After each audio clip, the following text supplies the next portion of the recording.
passar a palavra para o Dr. Sérgio Caseira, falar sobre as questões de governança na Bacia PCJ, um pouco da história, como é que os problemas são conduzidos. Deixa eu parar de falar e passar para ele.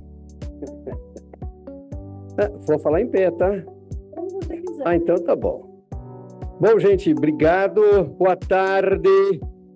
Estou autorizado a jogar o copinho na cabeça de quem dormir, hein? Com água e tudo. Quero primeiro agradecer aqui ao Thierry, agradecer a Ana pelo convite, agradecer a minha amiga Maria Luísa pelo convite. É uma alegria, um prazer enorme estar aqui falando com vocês de tantas partes do Brasil e da América. Que bom vê-los aqui.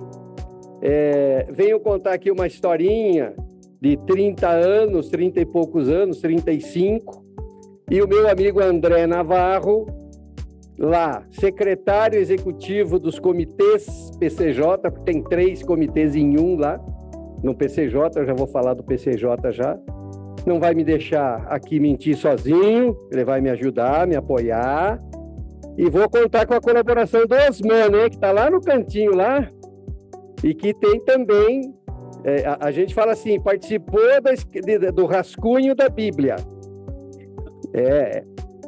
Lá no PCJ a gente chama de hidrossauro. Hidrossauro. Tem mais de 30 já anos de experiência. Então eu venho aqui, o pessoal me ajuda aí com a minha apresentação, eu venho contar um pouco essa história, porque é um grande desafio. A legislação brasileira, ela propõe essa história de comitê de bacias, de agência de bacias, de cobrança pelo uso da água, e no papel é muito bonito, né? Quando a gente lê o papel, nossa, que lindo que é! Funciona lá na França, melhor ainda, né? Que funciona lá na França, funciona bem pra caramba, né? Porque lá o rio foi despoluído. Então a gente fala, show! Mas na prática, gente, lógico, na prática é outra coisa, né?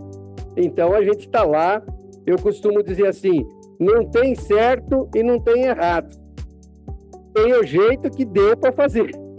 Com muitos vai e volta, com muitos acertos e muitos erros, porque gestão compartilhada de maneira democrática não é fácil de se fazer, não. Pode passar para mim? É o pessoal que passe? Pode ser? Então tá, olha lá, essa imagenzinha clássica aí, né? Que a gente traz lá da Unesco, lá, tem lá nos materiais da França também, tem lá a bacia hidrográfica e várias pessoas ali no entorno dela.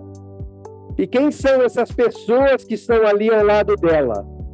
Tem gente de paletó e gravata, tem gente de capacete de trabalhador, tem gente com computador, tem gente sem computador, ou seja, tem a indústria, que é usuária de água, e às vezes é grande usuário de água, você tem irrigantes, que são, em grande maioria, pequenos, a gente fala coitadinhos, e tem os grandes, no PCJ não tem grande, tá? Graças a Deus.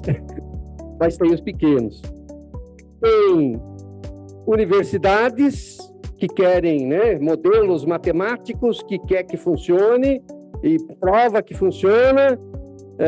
Tem ONGs, né, organizações não governamentais ambientalistas. Tem de tudo. Tem a prefeitura municipal, tem o governo do estado, tem o governo federal. E aí a gente fala assim, mas esse povo todo sentado em volta ali estudando a bacia hidrográfica, tá certo isso? Isso funciona? Será que funciona? Olha lá o tanto de interrogação que eu coloquei lá. E a gente vai ver, né? Pode passar, por favor. Essa, então, é a nossa bacia hidrográfica. Então, você fala assim, o pessoal do São Francisco, meus amigos lá da bacia do São Francisco, eles falam, tinha o Dourado lá, né, que infelizmente faleceu aí na Covid, Mas o Doraldo, ele falava assim, Sérgio, mas lá no PCJ é fácil fazer gestão, vocês fazem de bicicleta. Pega uma bicicleta, né, dá 300 quilômetros de uma ponta a outra aqui, ó, dá 300 quilômetros, 300 e poucos quilômetros. Ele falava, dá para fazer de bicicleta. A hora que eu cheguei aqui, a doutora Maria Luísa estava falando, né, dessa questão. Paraíba, o São Francisco tem 7 estados. Para fazer uma reunião plenária tem que pegar avião. Lá no PCJ vai de carro. De bicicleta é meio... Né? Precisa ser bom, né? A doutora Maria Luísa é capaz de ir, porque ela é da bike. Mas então, a gente fala assim, o que é essas? São 3 pequenas bacias hidrográficas, né? A bacia do rio Piracicaba, essa que tem bastante cor vermelha aí, ó. A cor vermelha significa rios de domínio da União. Rios de domínio da União. Não tem bacia hidrográfica de domínio da União, tem rios de domínio da União. E depois tem ali mais laranjinha ali, uma pequenininha chamada Capivari e a verdinha ali que se chama Jundiaí. Então, PCJ, Piracicaba, Capivari e Jundiaí. Outro dia eu falei 2 horas num evento, aí no final o pessoal falou, o que é PCJ? Olha nós, hein? Essas 3 pequenas bacias hidrográficas afluentes do Rio Tietê, né? Esse azulzinho aqui embaixo aqui, Rio Tietê. Muito bem. E o que tem essa bacia hidrográfica? Aqui tem 15 mil quilômetros quadrados de área. 15 mil quilômetros. 10 vezes menos que o Paraíba do Sul, umas 150 vezes menos que o São Francisco. O que tem de importante aqui nessa bacia? Tem 4 barragens aqui na parte alta aqui da bacia, aqui, ó. Não tem um apontador aqui, mas na parte alta da bacia aqui, na divisa com Minas Gerais, tem 4 barragens do sistema Cantareira, que vai abastecer aqui, onde está a legenda aqui, a região metropolitana de São Paulo, metade da região metropolitana de São Paulo. Então, são 9 milhões de habitantes em São Paulo, mais o primeiro parque industrial do Brasil, 27% do PIB nacional, e aqui na bacia PCJ, esse tantinho que vocês estão vendo aí, mais 6 milhões de habitantes, e o terceiro parque industrial do país, 7% do PIB nacional. Então, quando esse riozinho para o PIB do Brasil, 35% do PIB do Brasil para, como aconteceu em 2014. Então, aqui, a gente fala assim que a gestão de recursos hídricos na bacia PCJ é feita na terceira casa depois da vírgula. Não dá para fazer como nos grandes rios brasileiros. Por quê? Lá na cidade, lá embaixo, lá escrito Piracicaba, lá onde eu moro, o rio lá, no período cheio, ele já chegou a passar lá 1.200 metros cúbicos por segundo. Em 2011, 1.200 metros cúbicos por segundo. Todo ano, na maior parte dos anos, no período da estiagem, finzinho de setembro, chegamos a ter 11 metros cúbicos por segundo. Quanto é que é a demanda? Quanto é que, somando todas as bombas da bacia? 40 metros cúbicos por segundo. 40 metros cúbicos por segundo, se todas as bombas ligadas e puxando água. Ele só não para porque, ao mesmo tempo em que você tira a água, você está lançando o esgoto, está lançando o efluente. Então, lá, a conta que a gente faz no nosso plano de bacias é o saldo. Quanto que é o saldo? Você está diminuindo ou aumentando esse saldo, porque é muito drástico, é muito rigoroso. E o maior uso na nossa bacia é abastecimento humano, principal uso, depois industrial e por terceiro é irrigação, tá? Irrigação muito pequena, 55% para abastecimento público, 35% para industrial. Esqueci de algum detalhe ali, André? Não? Acho que já deu para, né? A gente fala, a doutora Luísa Osman conhece um personagem lá do PCJ que chama Francisco Larroz, né? Ele é secretário executivo do consórcio intermunicipal, e a gente fala, vamos dramatizar, né? Ela faz isso para dar aquela chocada. Pode passar, por favor. Bom, então, aí a gente fala assim, o modelo descentralizado. O que acontece? No final dos anos 80, começo dos anos 90, lá naquela parte lá embaixo, lá do rio, lá na cidade de Piracicaba, nós tínhamos ali uma condição, aquele rio, ele estava pior do que o rio Tietê, que é o rio mais poluído do Brasil. Pior do que o rio Tietê. E aí a sociedade se mobilizou, era movimentos sociais, e xingava o prefeito, xingava o governador, muita efervescência social em Piracicaba, especialmente porque Piracicaba é uma cidade que nasceu em função do rio.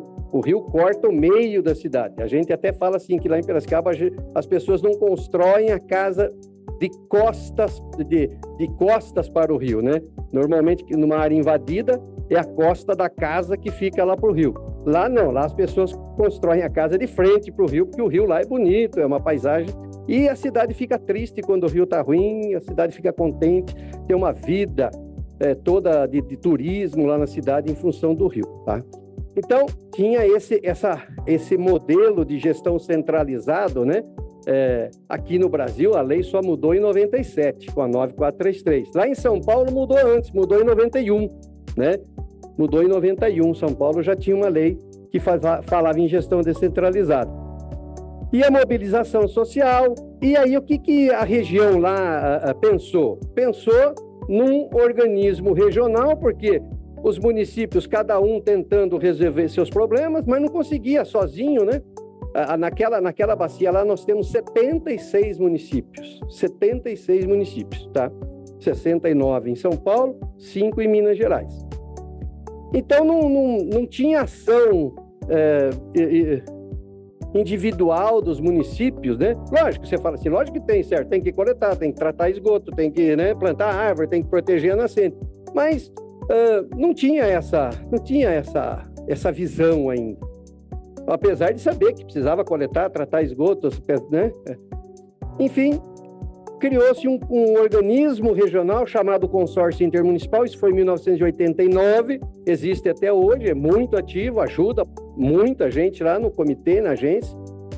Aí veio a alteração da Lei Paulista, lá em São Paulo, né? Quando a gente fala Lei Paulista, em São Paulo, Estado de São Paulo, em 91, e depois da Federal em 97. À medida em que a gente visitou aqui, eu estava comentando que eu participei disso, eu vi essa foto,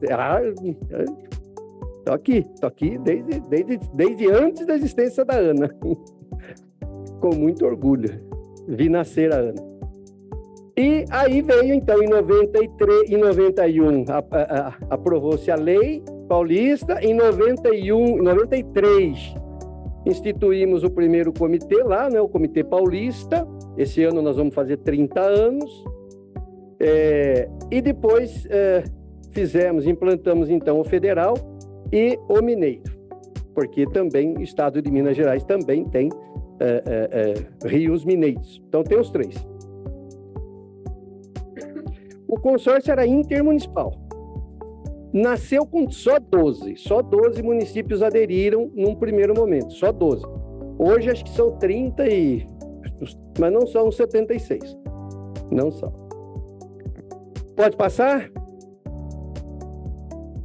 Muito bem. Aí surgiu esse desenho aí maluco aí, ó, que a gente tem lá, que a gente chama 3 em 1. Porque os 3 comitês, eles podem funcionar separadamente, eles podem tomar decisões. E lá no PCJ, desde o começo, a gente foi trabalhando, então, como integrar para que as decisões não fossem conflitantes. Então, a gente arrumou uma solução lá nos regimentos internos, nos estatutos desses 3 comitês, de tal forma que eles trabalham em conjunto. Algumas deliberações muito específicas, por exemplo, em São Paulo, quando você vai tomar a decisão sobre a cobrança, tem todo um conjunto de regrinhas lá que você tem que seguir. Então, aí é uma deliberação específica paulista. Minas também, uma deliberação específica para Minas e o federal. Então, algumas deliberações, elas têm quórum diferente, jeito diferente, então é feito diferente. Mas a maioria, a grande maioria, elas são conjuntas, tá?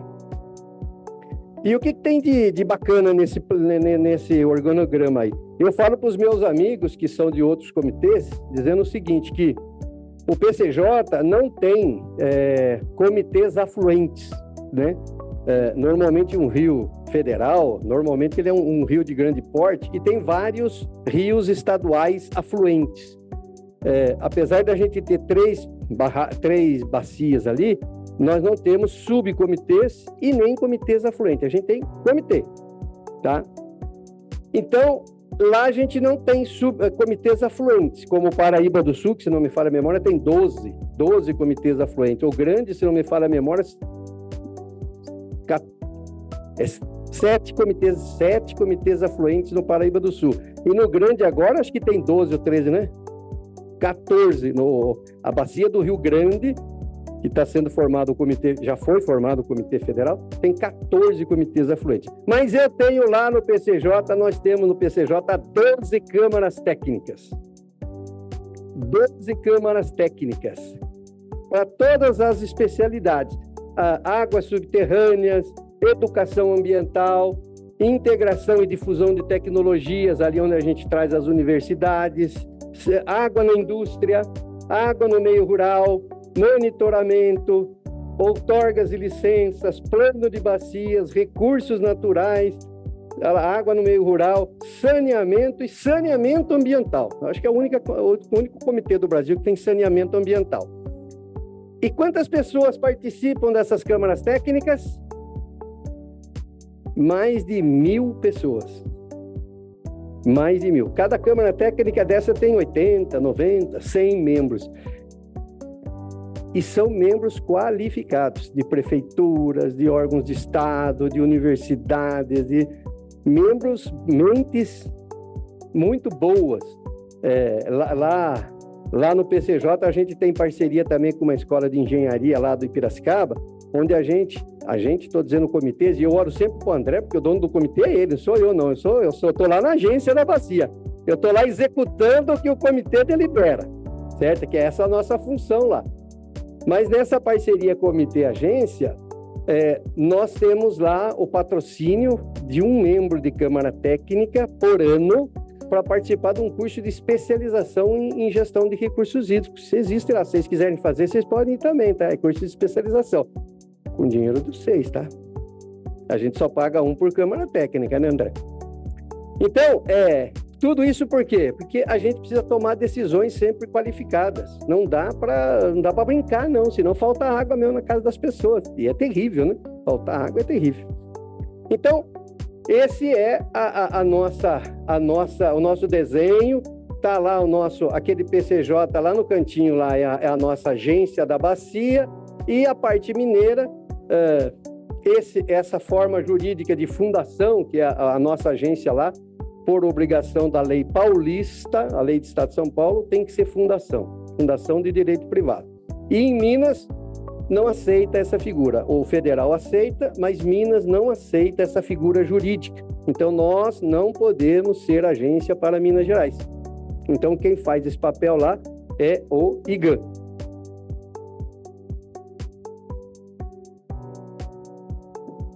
Pode passar, por favor. Bom, aí então tá lá, né? Mais uma vez a pergunta: gestão descentralizada e participativa dá certo? 12 câmaras técnicas. Volta um pouquinho para mim, por favor, porque eu gosto sempre de falar isso, porque eu acho que esse é o segredo do PCJ. Para mim, a doutora Maria Luísa sabe disso. Dentro desse desenho chamado de governança, para mim, o Comitê PCJ, ele é muito sábio nisso. Ele tem essa câmara técnica chamada Câmara Técnica de Planejamento. O que é essa Câmara Técnica? É uma espécie aqui no Congresso Nacional, tem normalmente a Comissão de Justiça e Redação, né? Que antes do plenário tem que passar lá de qualquer jeito, né? Essa Câmara Técnica tem um pouco esse perfil. Mas mais do que isso, ela tem a função de criar o debate, qualquer assunto que vem das câmaras técnicas passa por esta Câmara primeiro, antes de ir para o plenário. A gente chama de mini plenário. Por quê? Porque às vezes um assunto, mesmo que tenha sido debatido em uma Câmara técnica, pode ser que ele não esteja pronto para ir para plenário. Aí vai para plenário, fica aquele debate, aquela brigaiada, aquilo não sei o quê. O que a gente estabeleceu lá desde o começo? Vai para essa CTPL e fica ali discutindo até se chegar num consenso. Quando é possível. Que às vezes, eu falo assim, que lá no PCJ tem 2 assuntos que nós nunca conseguimos ter consenso. Ou não conseguimos fazer unanimidade. Consenso até teve, mas unanimidade não teve. Esses 2 assuntos são cobrança pelo uso da água e outorga do sistema Cantareira, que é aquela retirada de água que eu disse que vai lá abastecer a região metropolitana de São Paulo, que é o maior pagador da cobrança. Então, esses 2 assuntos nós nunca tivemos unanimidade. Os outros, quase todos, nós tivemos. Por quê? Porque a gente perde ou ganha um tempo danado nessa CTPL para tentar chegar num acordo. Por quê, gente? Pô, Sérgio, mas lá no estatuto está dizendo que chega uma hora tem que votar, né? Votou, a maioria ganha, ponto e acabou. E quem perdeu, o que ele faz? Ele vai ajudar a construir a solução? Votou, sei lá 30%, 10% perdeu na votação. Esses caras vão trabalhar a favor do que foi decidido no comitê? Não, gente, não vai. Não vai. Ele vai trabalhar contra, ele vai fazer de tudo para aquilo não ser implantado, aquela ação não ir para frente, porque ele não gostou, ou porque ele achou exagerado. Então a gente gasta bastante tempo ali na CTPL, às vezes não dá o passo que a gente gostaria, ou que a maioria gostaria que desse, justamente para não ter esse movimento contrário, porque, volto a dizer, lá no PCJ a gente não pode errar. Se errar, a vida, o desenvolvimento econômico, social está arriscado, corre risco. Então, essa lógica que a gente chama de solidariedade regional. Solidariedade regional. Eu tenho que entender a opinião do outro, eu tenho que aceitar a opinião do outro. Aceitar não é a palavra, eu tenho que entender, eu tenho que ouvir, eu tenho que debater, mesmo quando ela me parece esdrúxula, ridícula. Eu tenho que ouvir, eu tenho que imaginar que os motivos que está levando ele lá, porque que a gente falou, nesse comitê tem de tudo, né? Quem quer usar muito, quem acha que não pode usar nada, quem quer tirar todas as árvores, quem quer replantar as árvores, tem tudo. Então a gente tem que chegar no consenso para poder não ter esse trabalho que normalmente se tem aí quando você vota e aqueles que perdem e jogam contra. Pois não. Os 3 comitês. Isso, os 3. Membros. Ela está perguntando esses 3 comitês, quantos membros tem esses 3 comitês? Então vamos lá, me ajuda aí, André. No Comitê Estadual Paulista são 31, 33, 50 no Federal e 12 no Estadual Mineiro. Então esses são os 3 plenários juntos, entendeu? De todos, isso. Também que não são membros. A única Câmara Técnica que ela é paritária, aí quando elege o plenário do comitê, o plenário do comitê tem eleição, elege também quem vai para a CTPL, porque ali a decisão ela é, vamos dizer assim, paritária, conforme determina aqui a norma do Conselho Nacional de Recursos Hídricos, tá? 50% para órgão público, 50% para usuário e sociedade civil. E tem aquela divisão também de 40-40-20, né? 40% poder público, 40% usuário e 20% sociedade civil. Sendo que o poder público não pode ser mais do que 50%, né? Mesmo que ele esteja num outro segmento, por exemplo, de prefeituras municipais.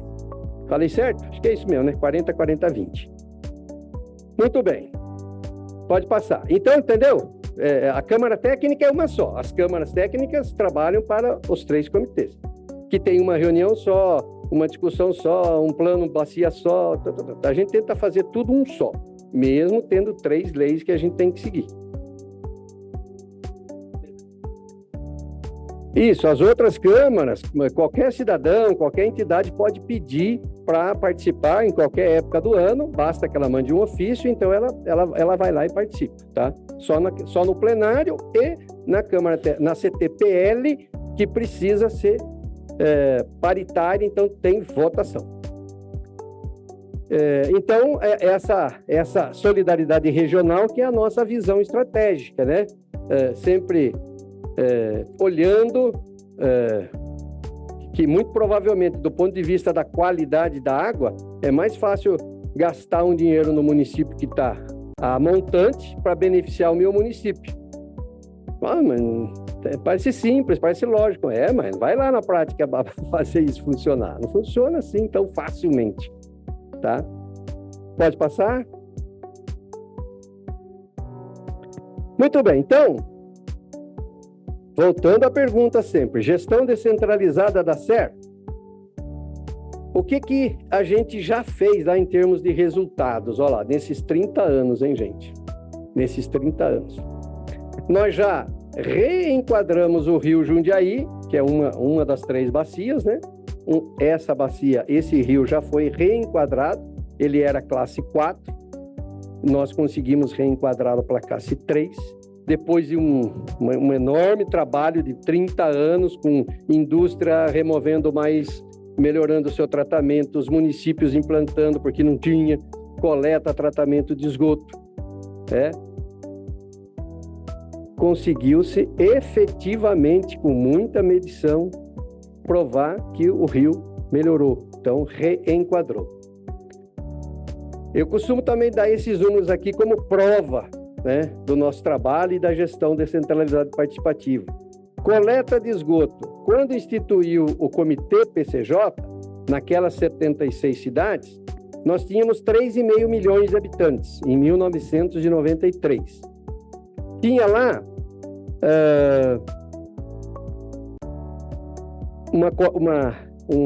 uma oferta de água tratada para os habitantes em torno de 90%. A oferta de água tratada era muito boa. Mas nós tínhamos 50% de coleta de esgoto, 50% só da população, o esgoto de 50% da população era coletado e só 6% era tratado. No total, então, 3% apenas de tratamento de esgoto. Hoje, 2022, nós temos mais de 90% do esgoto coletado e 82% desse esgoto passando por tratamento. Então está tudo resolvido? Não. No período da estiagem, quando a vazão cai, esse remanescente que tem lá no rio, lá em Piracicaba, por exemplo, o serviço de água não consegue tratar a água do rio ainda. Não consegue. Tem que pegar a água de um outro rio lá, né, que é mais limpo e tal. Mas isso já avançou muito. Em termos de Brasil, eu não conheço indicador melhor, sinceramente falando. Combate às perdas, né? Essas perdas que se perdem aí na rede de distribuição de água. A água tratada que se perde na rede de distribuição. Lá em 93 era mais ou menos... Eu falo mais ou menos porque ainda no Brasil, esse indicador de perdas ainda é declaratório através do Sistema Nacional. Mas era 60, 22, em média 35%, tá? Monitoramento, aí a gente foi visitar as estações. Lá nós temos 35 pontos de medição de vazão online, que estava contando aqui. Lá no PCJ, nós tínhamos vários donos, várias entidades que tinham equipamentos. Então nós tínhamos a ANA, tem o CEMADEM, tem a SABESP, o DAE, Departamento de Águas e Energia Elétrica, que é órgão de gestão estadual lá de São Paulo, as empresas, especialmente as pequenas centrais de geradoras de energia lá da região, que tinham monitoramento. O fato é que nenhuma funcionava bem. E a gente não tinha um bom dado de informações para a gente poder fazer gestão e mesmo para tomar decisões rápidas num período de crise, num período de estiagem. Então, há uns 10 anos atrás, mais ou menos, o comitê falou para a agência assim, agência, vai atrás desses donos dessas redes aí, faz um acordo com eles e começa a fazer a manutenção desses pontos. Esses pontos têm que funcionar, senão a gente não consegue tomar decisão. Hoje, isso foi evoluindo desde 2004, mas hoje, aquele sistema Cantareira que eu disse que são 4 barragens, tem 2 momentos, né? No período úmido, no período chuvoso, quem faz a gestão da liberação de água para a bacia PCJ os 2 órgãos gestores, a ANA e o DAE. Eles é que fecham e regulam lá. No período seco, que é esse que a gente está vivendo, quem abre e fecha a barragem somos nós, é o Comitê PCJ, através de uma câmara técnica chamada de monitoramento hidrológico. A gente tem um limite. A gente tem uma regra que estabelece um limite, não pode ser quanto a gente quer. Mas a gente precisa monitorar muito bem para não soltar demais a água, porque depois vai faltar, e também para não soltar de menos, porque daí o abastecimento das cidades fica comprometido. Então, a gente precisava que essa rede de monitoramento funcionasse. E aí fizemos esse acordo. A agência da bacia chama o DAE, chama a ANA, faz aqui um acordo com a gente aqui. Aí vem um e fala assim, eu faço, mas você toma conta lá, né? Você é que faz a manutenção do ponto lá. E isso a gente faz, contrata lá esse serviço e dinheiro da cobrança, através da agência, a gente contrata, entendeu? Eu não tenho um cartão que nem ele tem não, tá? O meu é licitação braba mesmo, né? Mas eu vou brigar agora aqui com a auditoria para ter um cartãozinho daquele. Entende? Você viu que eu perguntei quando ele falou que tinha um cartão, né? Então, a gente... essas tomadas de decisões no âmbito do comitê, assim como a gente está fazendo agora com qualidade. A qualidade da água lá na bacia, ela é obrigação, né, por lei, de um órgão lá estadual chamado CETESB, né? A CETESB é que tem obrigação de ir lá verificar como é que está a qualidade do rio e tomar as providências, multar, fechar, fazer o que ela quiser lá, o que a lei determina, né, para poder fazer com que a água cumpra os requisitos da lei. Só que não funciona também. Ou quando funciona, a CETESB, ela emite um relatório por ano, e que o relatório 23, ele mostra a situação de 2021, de 2 anos atrás. Então, isso também para nós é fundamental que a gente tenha esses números e, quiçá, online. Né? Porque hoje fala, hoje tem sonda aí, né? Automática. Sondas, o meu amigo ali que fez estudo lá, sondas para qualidade de água em rios, né, em correnteza, é um problema seríssimo. Não sei quantos aqui têm essa experiência. Eu sou economista, tá, gente? Mas vivi tudo isso no dia a dia lá.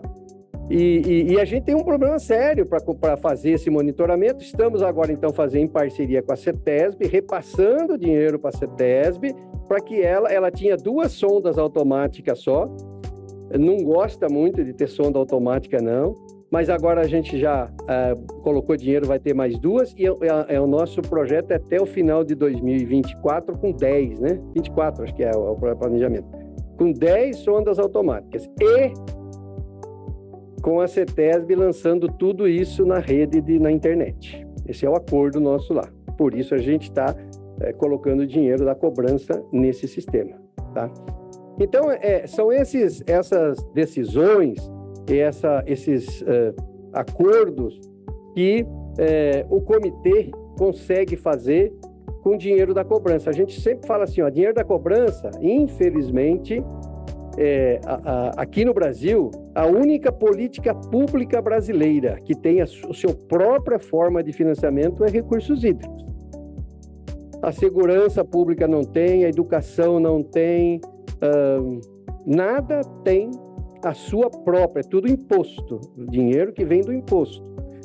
O recurso hídrico é a única que tem a cobrança. E por que os usuários lá não põem força nessa cobrança? É uma boa pergunta. Mas a gente sempre provoca, dizendo o seguinte, a cobrança pelo uso da água, esse sistema nosso, a gente sempre se assemelha assim com um condomínio, né? Os usuários que estão ali naquela bacia são os condôminos, ele sabe dos problemas que tem nesse condomínio, a agência ou alguém ali faz um orçamento para resolver esse problema e divide a conta. É assim que é a lógica de uma bacia hidrográfica. Mas é muito difícil para o pessoal entender e botar dinheiro grande. Dinheiro grande. Porque hoje, sinceramente falando, né, quem ainda não tem cobrança no Brasil, se escutar, esses dias eu fui lá no Rio Grande do Sul, lá no Sinos, o Comitê dos Sinos é mais antigo que o PC. Sinos é lá no Rio Grande do Sul. Exatamente. O primeiro comitê do Brasil nesse modelo. A lei do Rio Grande do Sul foi a primeira do Brasil. E hoje não tem cobrança lá. E aí, o que a gente foi lá e identificou? Tava eu e o Marquinho aqui da Ana aqui. E o Rodrigo Flecha, ex-funcionário. Aí a gente fala assim, aí o pessoal, nós falamos, mas por que o comitê ainda não institui a cobrança? Ah, porque o governo do estado não fez isso, não fez aquilo, não fez... Mas vai ficar esperando o governo do estado falar, faça? A gente fala assim também, comitê de bacia não é lugar para criar crise. Comitê de bacia é órgão de estado criado para resolver conflito, não é para criar conflito, né? A gente brinca lá no PCJ falando assim, comitê de bacia não entra na justiça contra ninguém. Não entra. Ele se reúne, tem um problema qualquer lá, tarará, ele reúne, chama as partes, tenta fazer entendimentos, tenta tomar decisões que possam ajudar nesse... Mas ele não... Porque se fosse para entrar na justiça, então deixa a justiça. Para que precisa comitê? Para que precisa de sistema de gestão? A justiça funciona, ela é boa. Lógico, vai chegar lá no momento, vai chegar lá numa situação em que, infelizmente, não se chegou num acordo aqui no comitê, então vai lá na justiça. Mas não é para isso. Comitê é lugar para se resolver. Então, o que a gente falou? Não é criar crise entre vocês e o governo do estado, não é isso, mas o comitê tem que dar o passo dele. Qual é o passo dele? Está escrito lá na lei estadual, que quem define o valor e a metodologia é o comitê. Então, o comitê tem que dar espaço. Ah, mas adianta eu dar o passo aqui e depois parar lá no Conselho Estadual? É outro problema, é problema lá no Conselho Estadual, né? Lá no Conselho Estadual. Mas quando você foi chamado a tomar a sua parte na decisão, você tomou. Então é isso que a gente está fazendo. Falei com o pessoal do Maranhão há tempos atrás também, que aqui o governo do estado não faz. Mas vai ficar esperando o governo do estado fazer? Faça a sua parte, tá? Então a gente tem um pouco essa linha, tá, gente? O comitê tem essa prerrogativa, ele precisa tomar. Depois, se vai andar ou não, é outra história. Aí tem outros mecanismos para se fazer, né? Pressão política lá na Assembleia, sei lá, promotor público, enfim, né? Tem várias outras instâncias. Mas o comitê tem que tomar essa decisão. Então, lá no PCJ, a gente sempre trabalhou assim, olhando para os nossos problemas, com a participação do governo do estado, de Minas, de São Paulo, da União.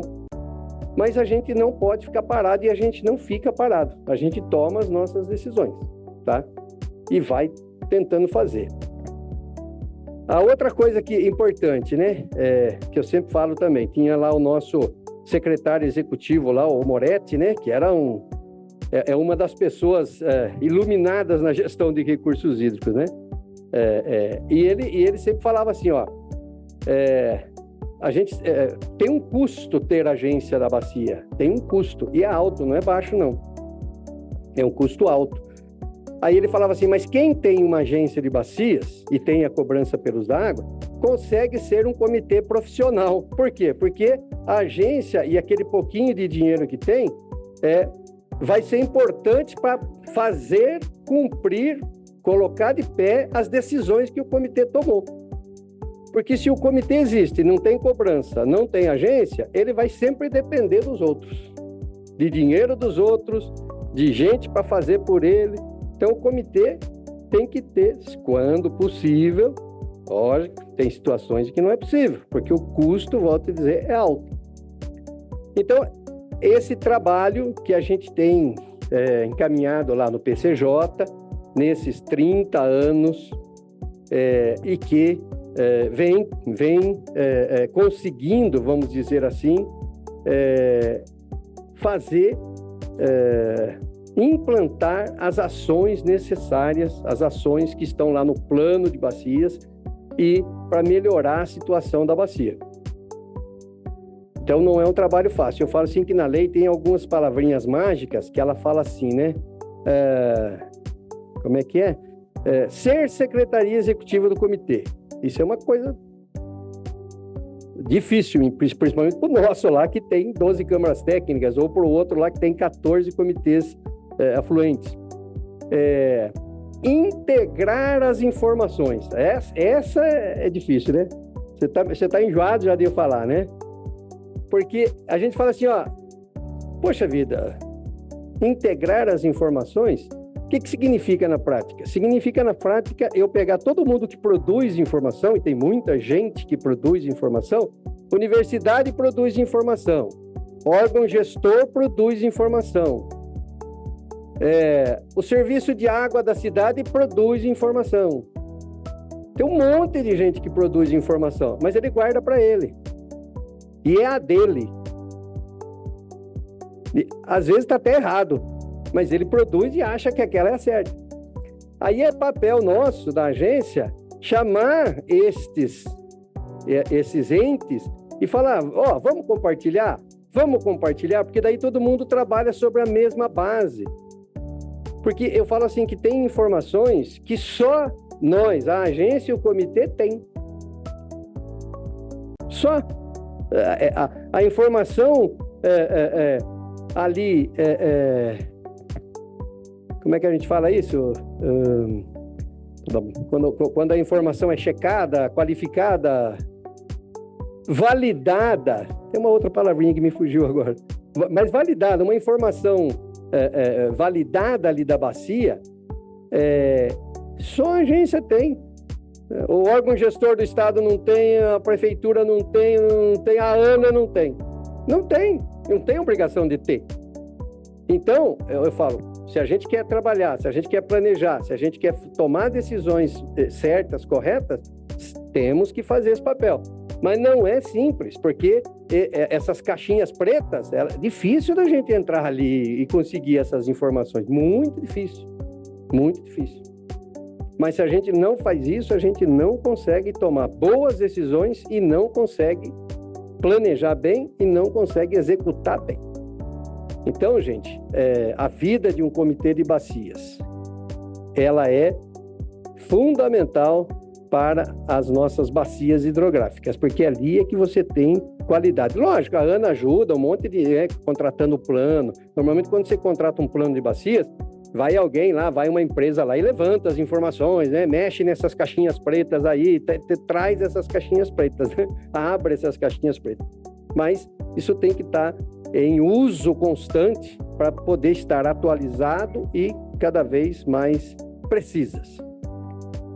Olha lá, falando ainda de resultados, a gente tem já de 2012 para cá, mais precisamente, e especialmente depois da crise lá em 2014, crise forte lá na região, lá no sudeste brasileiro, nós começamos a tratar melhor os nossos mananciais, né? Nós começamos nós que eu estou dizendo é o comitê e a agência, gastar um pouco mais de dinheiro na proteção dos mananciais. Eu costumo brincar que tem um rapaz lá que trabalhava na Fundação Florestal, o Barbosa, né? Que eu chamo ele de profeta. Porque esse cara, desde o início, ele escreveu 3 livros metendo o pau no comitê, tá? 3 livros já ele escreveu, descendo o sarrafo nas decisões do comitê. Por quê? Porque o nosso maior problema lá, como eu falei, era qualidade. A gente precisava coletar e tratar efluentes domésticos. A indústria até que tinha um bom desempenho, mas os municípios era 0. E aquilo tirava o oxigênio da água lá e matava os peixes, né? Essa era a situação. E aí o Nelson Barbosa ia para a reunião do comitê e falava assim, ô engenheirada, ele falava bem assim, tá? Ô engenheirada, vocês ficam falando aí em fazer barragem, fazer isso, fazer aquilo. vai chegar o dia em que vai ter barragem e não vai ter água para encher as barragens. E todo mundo chamava ele de louco. Ah, Nelson, você está ficando doido, você está ficando... E chegou, né? Em 2014, tinha barragem e não tinha água para encher a barragem. Então, a gente já, lá no comitê, na Câmara Técnica lá de Recursos Naturais e tal, a gente já estava construindo propostas de melhorar a nossa atuação nas propriedades rurais, enfim, nas áreas de recarga de mananciais. Então, e agora temos uma política muito bacana lá, funcionando a plena carga. É o terceiro grupo de investimento do comitê, terceiro mais volumoso. O primeiro, tratamento de esgoto ainda. O segundo, perdas. E o terceiro, proteção dos mananciais. E o quarto, monitoramento. Tá? Então, por quê? Porque a gente sabe que precisa proteger o manancial, senão...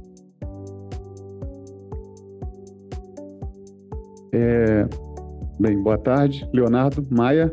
A minha dúvida diz respeito a uma competência específica do comitê, que é aquela competência de resolver os conflitos, que o senhor mencionou, que o comitê tem que tratar os conflitos, né?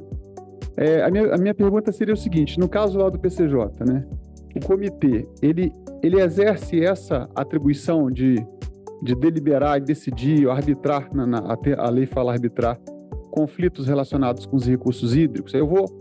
Ela desdobre algumas perguntas, eu vou fazer todas, porque aí o senhor, né, tem a possibilidade de...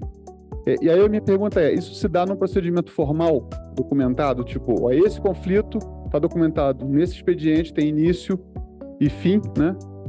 Se nesse procedimento, não havendo acordo, eu estou imaginando a possibilidade de, em grande parte dos casos, ter um acordo, se há uma decisão do comitê, há uma decisão formal, olha, o conflito vai ser resolvido dessa forma, em favor de determinado interessado.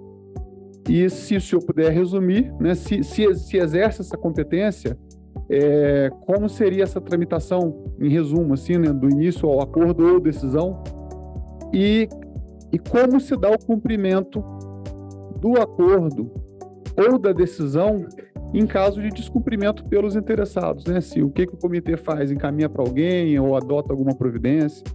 Então, seria com relação a essa competência específica. Obrigado. Tá, eu não sei exatamente, não sei não. Uma disputa, assim, eu tenho uma outorga e o meu vizinho está tirando uma água, sei lá, sem outorga. Esse tipo de problema, ele chega no comitê? Raramente. Mas aí, se chegar, veja, o comitê, ele vai decidir. Não, porque ele não tem competência de outorga. Em São Paulo, não. Em Minas tem, tá? O comitê tem essa atribuição.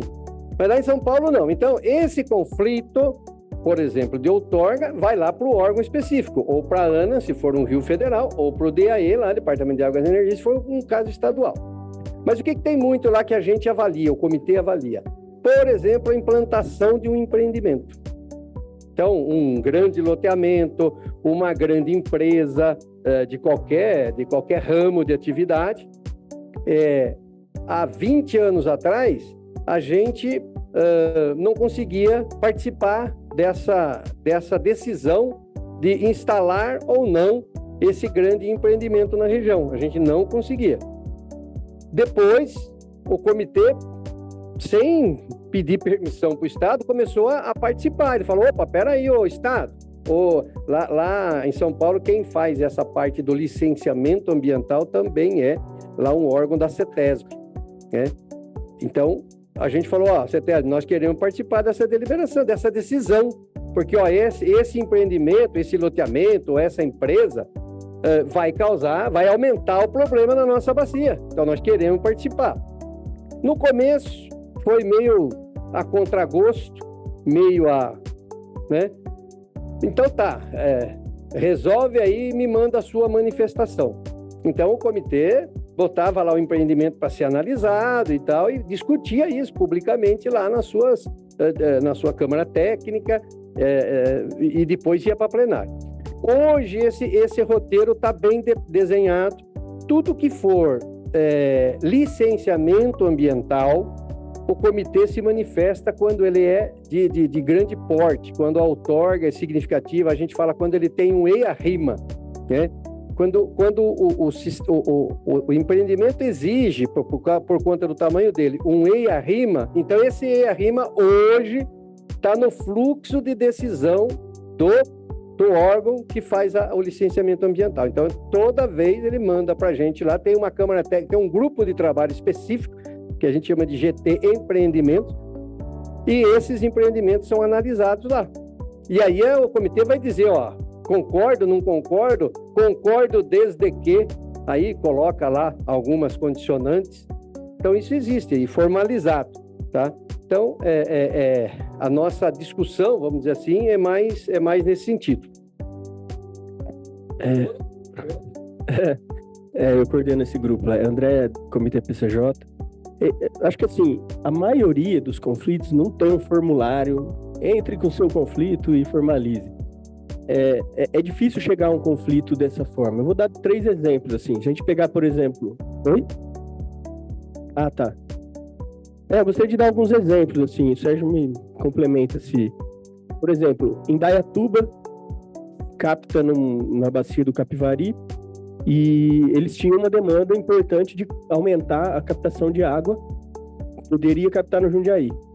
Então tinha um problema no Capivari, podemos captar. Isso foi discutido no DAE, enfim, entrou uma demanda em discussão no comitê para alteração de classe do rio. Então aquela alteração de classe de 4 para 3, muito foi para se resolver também um problema de captação lá do Jundiaí. A CETESB emitiu uma nota técnica com dados de qualidade de água mostrando que seria possível manter aquela classe 3. Então, assim, foi uma decisão formalizada que acabou num instrumento. Então, assim, o enquadramento resolveu aquele problema sendo discutido lá dentro do comitê. Outro exemplo é a própria outorga do Cantareira, né? A outorga do Cantareira, o comitê se manifesta, o governo do estado solicita, né? É um conflito, talvez o maior conflito que a gente tenha no próprio estado de São Paulo, se a gente for ver, entre bacias, né? E ele é resolvido,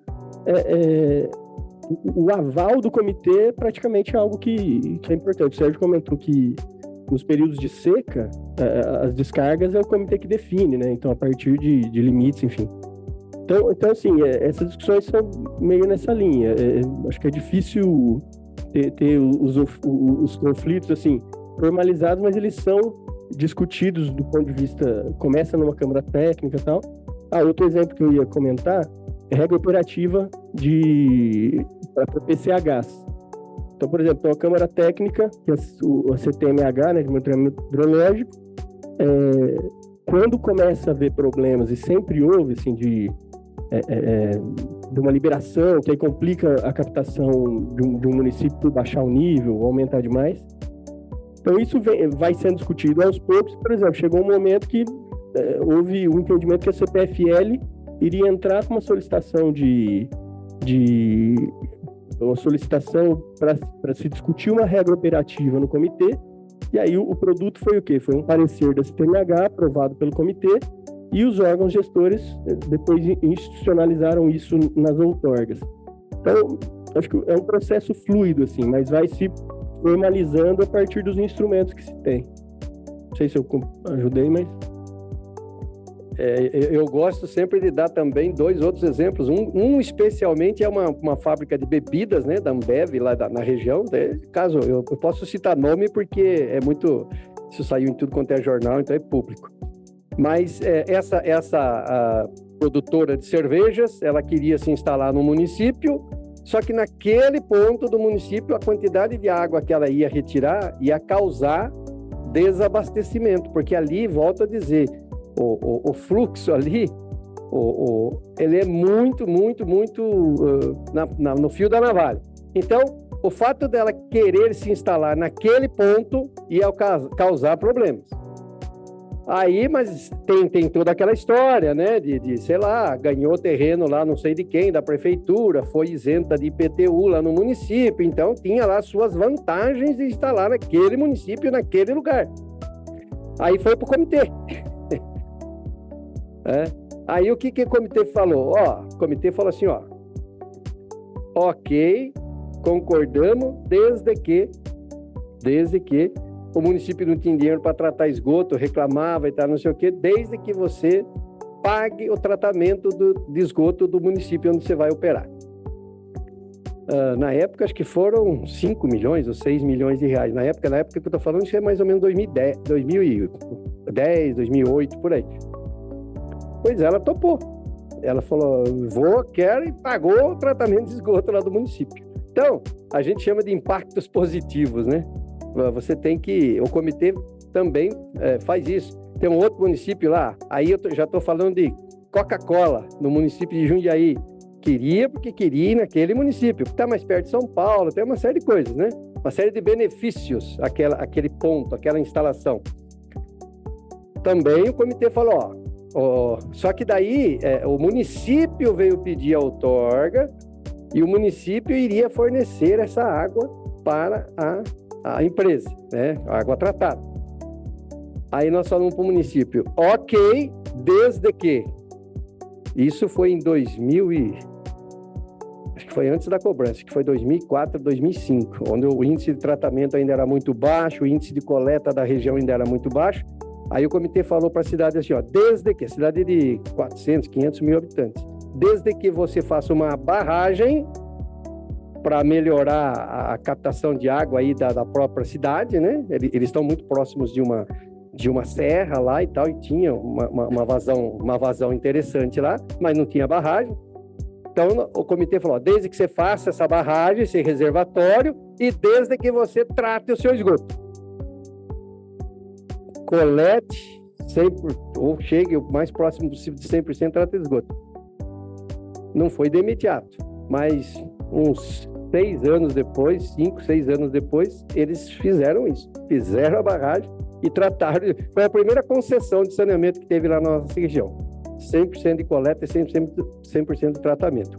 Então, esse tipo de decisão documentada lá na deliberação, o GT Empreendimentos, por exemplo, ele faz um parecer dizendo os porquês e dando a agência, né, ajuda nesse processo, faz um parecer dizendo, então, por que pode ou por que não pode, tá? Mas tem isso sim.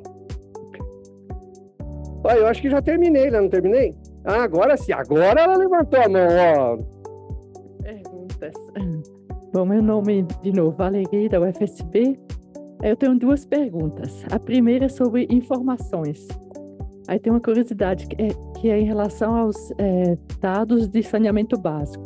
Como você frisou muito bem, essa questão da perda de água é autodeclaratória, né? E os outros dados de saneamento também, todos são autodeclaratórios. Na verdade, no Brasil, são as empresas de saneamento que declaram os dados, ou então, quando o município presta o serviço diretamente, muitas vezes até o próprio município declara os dados, né? Por exemplo, uma secretaria que é responsável pelo saneamento no município. Aí eu queria saber, assim, se vocês também validam esses dados, se vocês fiscalizam esses dados, se essa informação para vocês ela é satisfatória, é confiável ou não. Porque, assim, na minha experiência, eu sei que muitas vezes os municípios informam dados que não são exatamente confiáveis, né? E nosso sistema, o SINIS, hoje, ele é muito rico e avançou muito, mas eu vejo uma fragilidade muito grande do nosso SINIS justamente porque todos os dados são autodeclaratórios e a parte da fiscalização e validação desses dados é muito incipiente ainda. E esses dados do SINIS, eles servem para praticamente todas as políticas públicas, todos os tipos de planejamento que estão relacionados ao saneamento básico, inclusive uma boa parte da gestão dos recursos hídricos se baseiam nesses dados. Aí eu queria saber sua opinião e a forma como vocês trabalham com isso. E a segunda pergunta é em relação à participação dos municípios. Você percebe que a participação é satisfatória? Assim, por exemplo, tem bastante membros municipais que participam dessas decisões, eles são qualificados, as decisões voltam para os municípios. Vocês conseguem garantir, por exemplo, nos municípios que participam desses comitês, que eles façam a integração entre o plano de recursos hídricos e o plano municipal de saneamento básico? Então, realmente, a participação é efetiva e tem retorno para o município, né? Que a gente discutiu hoje de manhã, essa integração que muitas vezes não acontece. Mas eu acredito que alguns municípios são exemplar nesse sentido, na sua região, que não é, por exemplo, na Bahia. Aí eu gostaria que você falasse um pouco sobre isso, essa participação dos municípios. É só pergunta difícil também, né? Aí se não fosse meus 35 anos, o André podia responder isso de manhã, viu? Não, mas é muito bacana. É até gostoso receber, para mim, sinceramente falando, é gostoso receber uma pergunta dessa. Por quê? Porque a gente também sempre meteu pau no sistema no SNIS, né? Sempre desceu, a gente usa oficialmente no nosso plano, tá lá, mas a gente sabe de todos os defeitos dele, da inconsistência. A palavra que eu queria lembrar naquela hora é inconsistência. Inconsistência. Então, a gente sabe disso. Mas não tem outro. É esse que a gente trabalha. Por quê? Porque lá no passado, quando a gente fazia o plano de bacia, nós já fizemos um monte de plano de bacias. Lá no estado de São Paulo tinha uma lógica que o plano de bacia tinha que valer só por 4 anos. Tá? O horizonte do plano de bacias era só 4 anos. Então, a gente fazia plano de bacia doidado. Depois é que mudou o conceito. Então, o nosso plano hoje ele tem um horizonte maior. Mas nos primeiros, a gente pagava para a empresa, para ela ir no município, porque a gente falava, não confiamos nesse sistema, então nós queremos que a empresa vá lá no município. Ficava pior. Ficava. Porque você ia no município, especialmente nos municípios pequenos, que não tinha medição nenhuma, que não tinha controle nenhum, ele falava, minhas perdas são 10%. Teve gente que falou, zero. Zero. É bem verdade que era um município pequeno que tinha um poço só na cidade. Era um poço. Então, a gente falou, opa, peraí. Mas mesmo assim, né? Mesmo assim. Gente, era pior, sinceramente falando. E aí se ia brigar com o município, se ia falar, não, esse dado seu tá errado, eu tô falando que é 5, é 10 e acabou. A gente falou, quer saber? Quer saber? Porque ninguém gosta de mostrar sua ineficiência. Ninguém gosta. Índice de perdas é a pior coisa que existe, né? Metade da sua produção é jogado fora, gente. É terrível isso, né? Eu, particularmente, defendo que a gente vá para um outro indicador, que não tem muita lógica não, que não tem ainda também muito uso no Brasil, alguma coisa parecida com metro cúbico outorgado ano, entendeu? No nosso plano de bacia já tem essa informação, porque o município, pelo menos lá em São Paulo é assim, quando ele pede outorga para o DAE meio que hoje é mais rigoroso, porque não tem água. Não adianta dar outorga para o município, porque o rio não vai produzir aquela quantidade, não adianta. Mas mesmo assim, ele vai lá e pede, aumenta a minha outorga. Mas você não vai conseguir achar essa água no rio, não adianta eu te dar outorga. Mas o fato é esse, que tem município que tem uma outorga muito grande e outros municípios que são mais ou menos controlados. Eu cito aqui um exemplo de um município lá na nossa bacia também, que não tem pouquíssimos hidrômetros na cidade, não cobra tarifa, cobra taxa. E aí você compara esse município, que tem mais ou menos 40 mil habitantes, com outro que tem tarifa, esse trata 3 vezes mais, a outorga dele é 3 vezes maior do que o outro. Tudo isso a gente tenta fazer, tá? Tudo isso a gente tenta conscientizar. Os municípios participam bastante, especialmente as empresas. Lá na nossa bacia, dos 69 municípios paulistas, 25 são operados pela empresa estadual, que é a Sabesp. Temos 3 privados e os outros são municipais. Então, eles participam muito fortemente no comitê. Eu falo que o nosso comitê PCJ, desde a sua instalação, foi muito dominado pelo povo do saneamento. Por isso que não tinha dinheiro para plantar árvore, para educação ambiental. Depois nós fomos invertendo e devolvendo um pouco de dinheiro para essas outras áreas. Mas aí vem a outra questão que você colocou, que é fundamental, que é importantíssima. A gente brinca lá que a gente fala assim, é combinar com os russos, né? Você botou no plano que você quer combater perdas, a nossa meta lá no plano é 25% para perdas físicas. Nós colocamos lá, por exemplo, no nosso plano de bacias, metas para redução de nutrientes no tratamento de esgoto. Não é só universalizar com tratamento secundário. Nós já temos metas para 2035 para remoção de nitrogênio e fósforo, tá? Os municípios ficam tudo de cabelo em pé, assim, mas participaram do debate, colocaram muitas dificuldades, especialmente dinheiro, investimento, mas também dificuldades técnicas, né, de você remover hoje esses nutrientes. Não é qualquer sistema que remove. E aí a gente foi ponderando tudo isso e muda o indicador. E aí a gente deu assim a gente sabe que é só um começo, que a gente não vai conseguir resolver o problema em 10 anos, em 15 anos, mas tem que começar, um dia tem que começar. E a gente resolveu começar agora, né? E colocando essas metas. E aí, o que a gente tem feito lá? Aí eu volto a falar, tem uma parceria muito bacana lá com o Ministério Público do Estado de São Paulo. Os GAEMAs lá em São Paulo chamam GAEMA, Grupo de Atuação Especial em Meio Ambiente. É promotor público que só trabalha com o meio ambiente. Participa das nossas reuniões de Câmara Técnica, debate. Eu falo que eles são, que nem eu sou, né? Quase engenheiro. Eu sou economista, eu falo que eu sou quase engenheiro. E eles também. E aí o que a gente fez? Aí a gente fez, depois de debater bastante, baixar nossas expectativas, e o plano de bacias colocar metas um pouco mais próxima da realidade, a gente chamou, então, primeiro, chamamos as agências reguladoras lá na nossa região, então são 3. A que regula a Sabesp, que se chama Arcesp, a que regula os municípios que são municipais, que chama Ares PCJ, e Minas Gerais, que os 5 municípios são operados pela Copasa, e tem a agência lá mineira. Chamamos essas 3 entidades, falando, o nosso plano de bacia exige isso. Como é que você vai nos ajudar? Aí elas falaram assim para nós, eu só posso ajudar se essa meta sua tiver lá no Plano Municipal de Saneamento Básico. Se tiver no Plano Municipal de Saneamento Básico, eu tenho como exigir.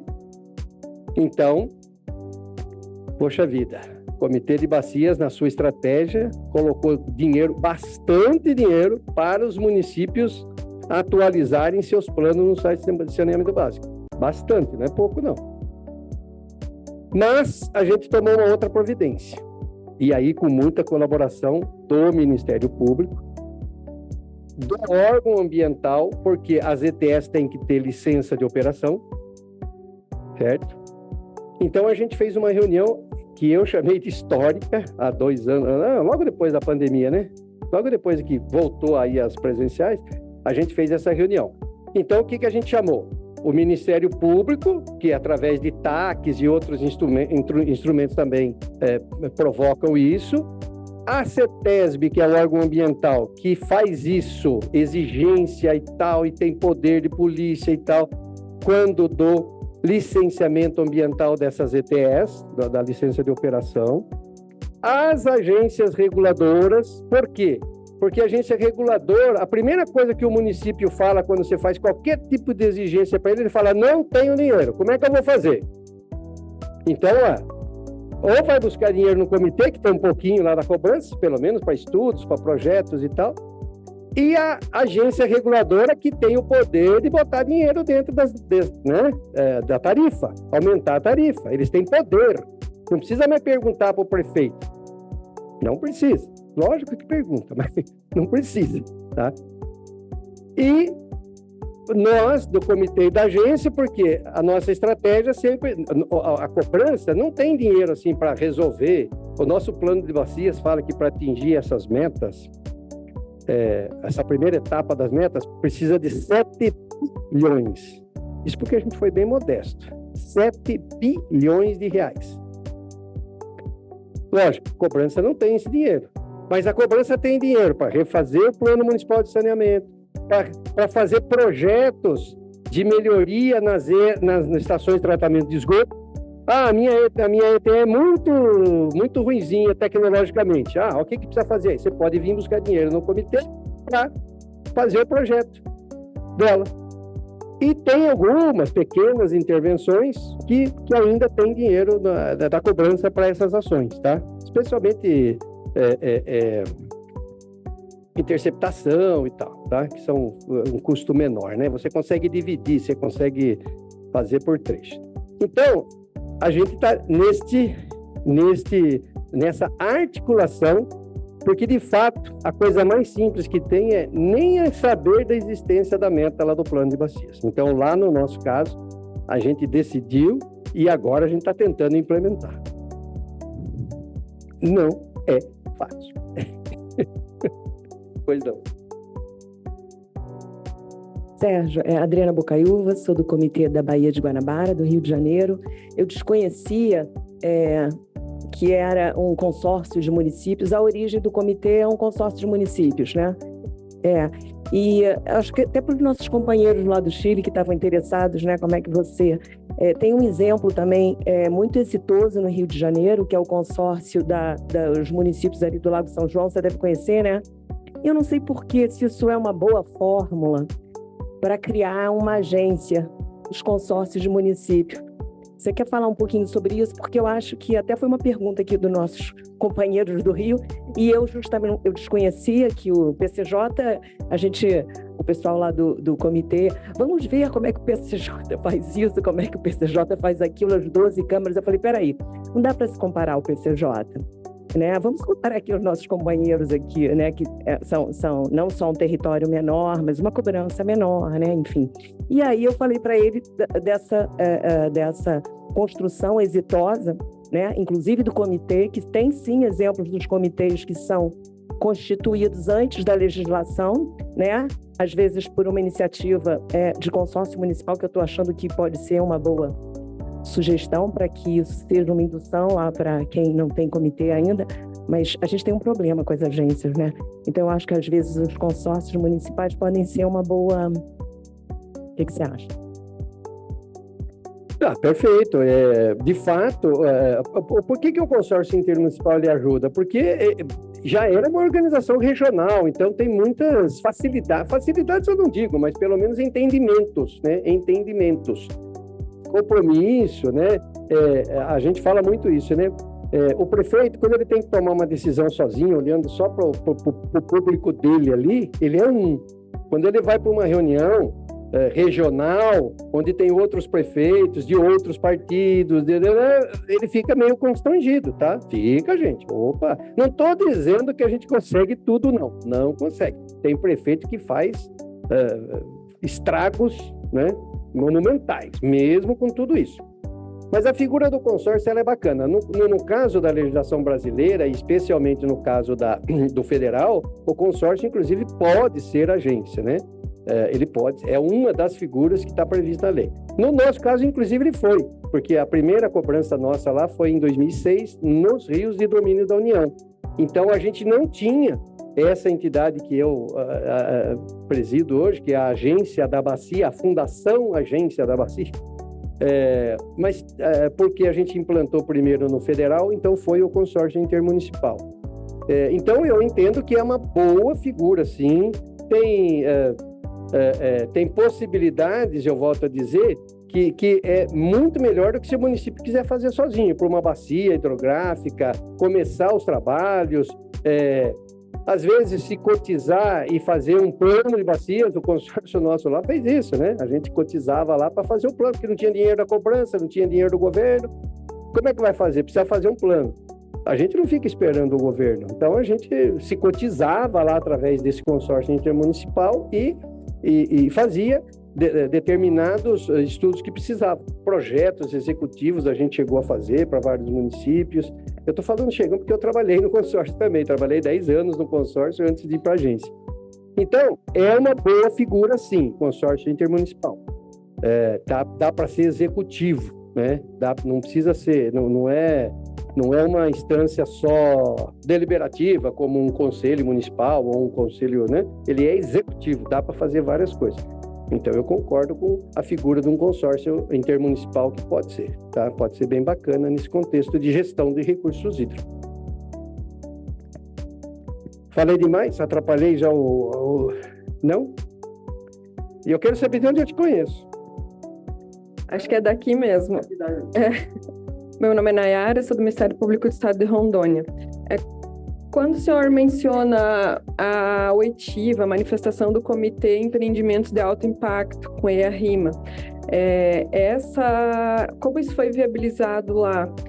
Ou foi em decorrência dessa articulação entre órgão ambiental, comitê? Já há uma previsão normativa de que essa manifestação faça parte do licenciamento ambiental, quando há a identificação, né, de determinado empreendimento, o impacto na bacia? Como que isso é formalizado lá?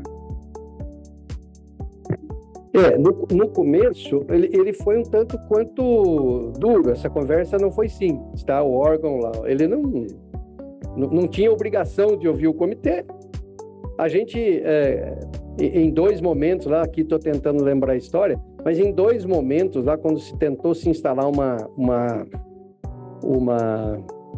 termoelétrica que ia consumir muita água no ponto mais crítico da bacia, a gente não tinha essa orientação, mas o comitê falou, não, a gente precisa se manifestar, a gente tem que ir lá e falar que aqui não é lugar, né?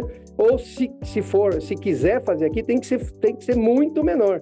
Então aí o comitê falava, se manifestava, tal, nas audiências públicas formais do trâmite do licenciamento. Depois, o próprio órgão ambiental lá do Estado de São Paulo entendeu que era importante. E aí construiu formalmente a participação do comitê. Hoje é formalmente no processo de licença. Todos os comitês do Estado de São Paulo são consultados dentro do processo formal de licenciamento ambiental. Isso eu não lembro, tem uma norma lá?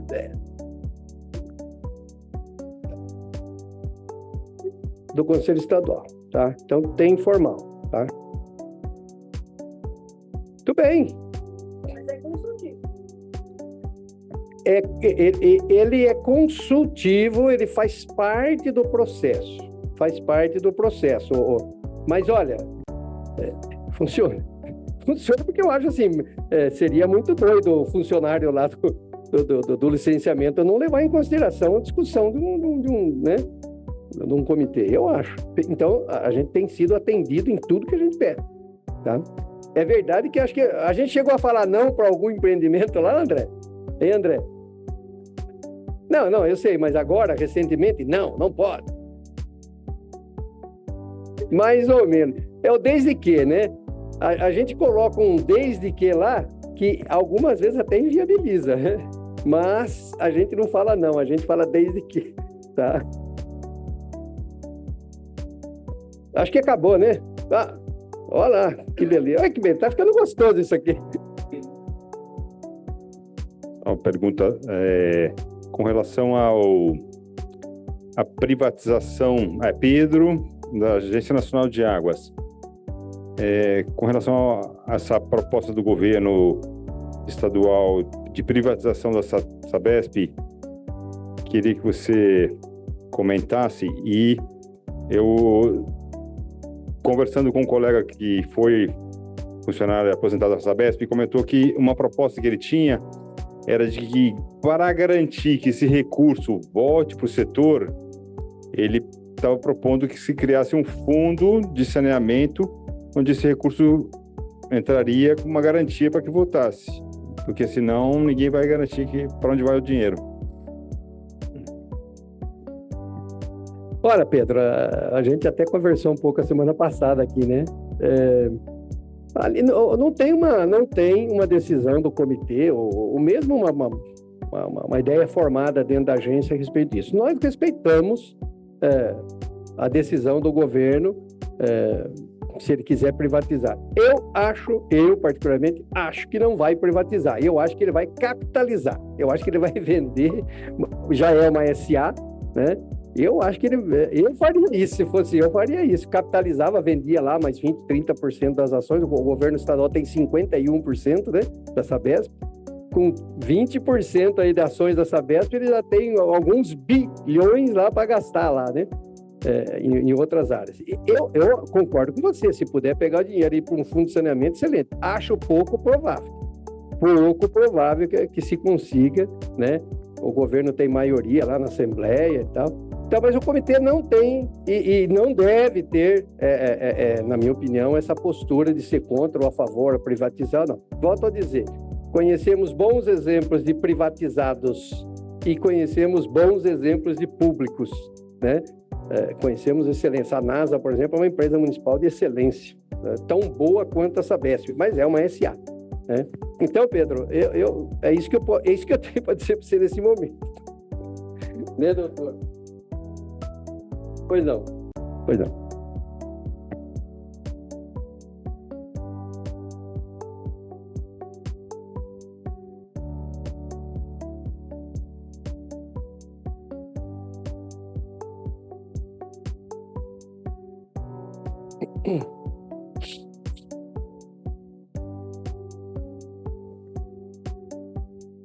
Aí, agora sim, né? Hola, Nicolás Ureta del DGA Chile, Dirección General de Agua de Chile. Chile. Tengo una duda, pero no sé si por un tema la voy a plantear. ¿Qué tiene que ver con qué tan vinculante son las decisiones o la opinión de los comités con respecto a los permisos? Específicamente, por ejemplo, el otorgamiento de derechos. Y porque en el caso de Chile, el proceso está muy normado, por lo tanto es difícil que si se dan las condiciones de otorgamiento, la autoridad, que es la DGA, se deniegue la solicitud de un derecho de aprovechamiento. Entonces, no sé cómo funciona la legislación acá, es que si el comité, o se modificó el comité, si el comité puede decir, sabe que independiente que si hay disponibilidad, no hay afectación de otros derechos previamente otorgados, no hay problema de la sustentabilidad de la fuente, que son los 3 requisitos que tenemos que cumplir ahora, que el tercero se agregó con la reforma del año pasado. Si el comité aún así dijese, no queremos que se autorice o se haga ese otorgamiento, ¿tiene esa potestad el comité?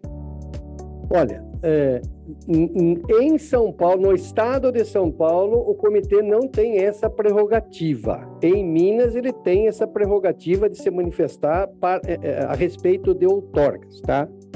Mas, lá no PCJ, na porção paulista, quando esta outorga, a gente sabe que ela vai impactar a situação, quando ela vai piorar aquela situação, o comitê entra sim no debate.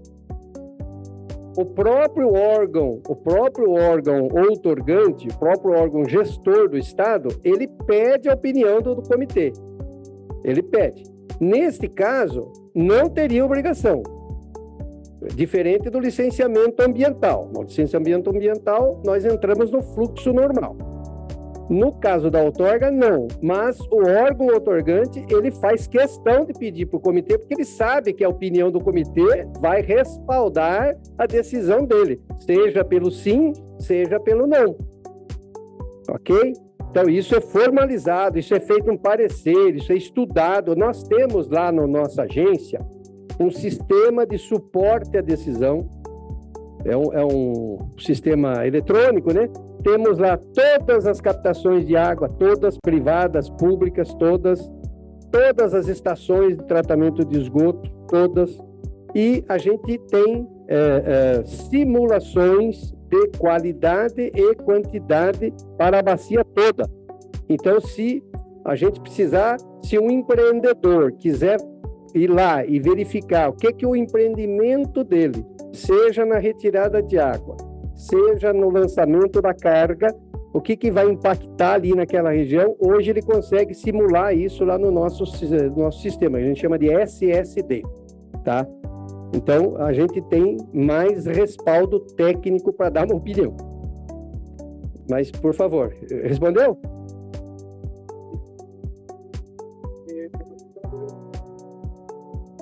Deixa eu ver se eu consigo entender. ¿Aló? Ahí sí. Sí.